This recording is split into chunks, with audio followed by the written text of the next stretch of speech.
अपनी ऊर्जा और टाइम का सही से इस्तेमाल करना सीखें। दोस्तों, हमारे साथ अक्सर ऐसा होता है कि हम भी पहले किसी के काम के लिए हाँ बोल देते हैं और फिर बाद में निराश होते हैं। अगर आपकी लाइफ के भी कुछ गोल है तो सबसे जरूरी है कि आपको अपने गोल पर फोकस करना चाहिए। आज हम बात करेंगे बहुत ही प्यारी book the art of saying no, ना कहने की कला। ऑथर बताते हैं कि पहले मैं लोगों को खुश करने में लगा रहता था। आपके साथ भी ऐसा होता होगा कि आपके कलीग या फ्रेंड में किसी का फोन आया और आप तुरंत अपने सारे काम साइड में करके उसकी जरूरत के लिए चले जाते हो। क्योंकि इसकी एक वजह ये भी है कि हमारी बचपन से प्रोग्रामिंग ऐसे तरीके से हुई है कि अपने शिक्षक, बॉस और बड़े लोगों के बारे में ये समझाया गया है कि किसी के काम के लिए ना मत कहो, और यही चीज हमारे लिए बड़े होकर नुकसान का सबब बनती है। ऑथर बताते हैं अगर आपको अपनी रिस्पेक्ट बढ़ानी है तो ना की कला को सीखना होगा। Number 1, productivity hack.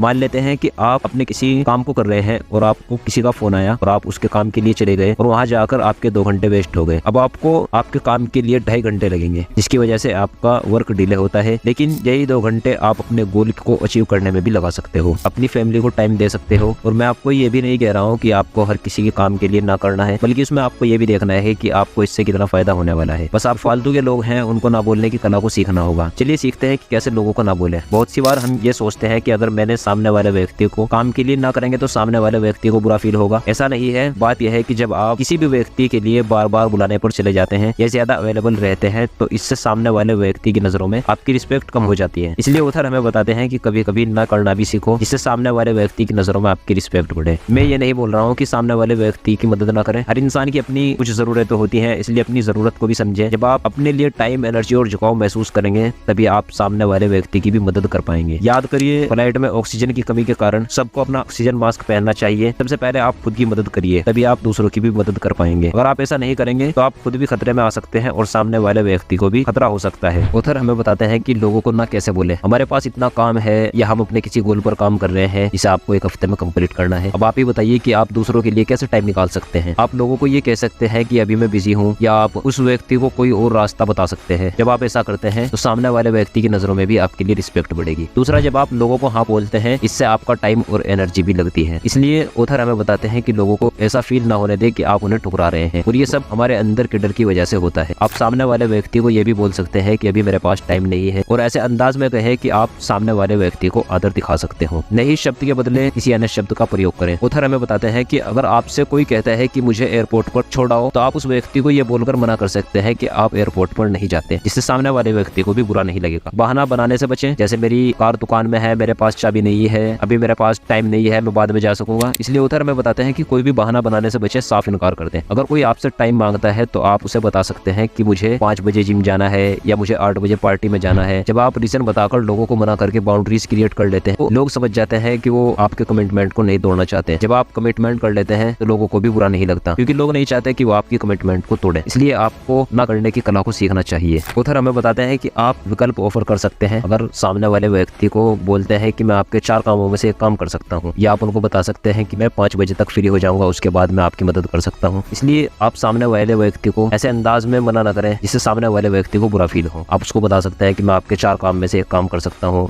या मैं आपके काम के लिए 8 बजे जा सकता हूँ। आप रीजन बता सकते हैं। याद रखिए, अगर आप सोचते हैं कि आप सबको खुश कर देंगे तो आप गलत हैं। आप ऐसा कभी नहीं कर सकते। सब तो उससे भी खुश नहीं है जिसने इस दुनिया को बनाया। इसलिए आज ही कमिटमेंट करिए कि आप पहले खुद के लिए टाइम निकालकर खुद को बेहतर बनाएंगे, जिससे आप लोगों को भी बेहतर बनाने में उनकी मदद कर सकें। और दोस्तों, वीडियो को पसंद आने पर वीडियो को शेयर करें और चैनल को सब्सक्राइब कर लें। मिलते हैं नेक्स्ट वीडियो में।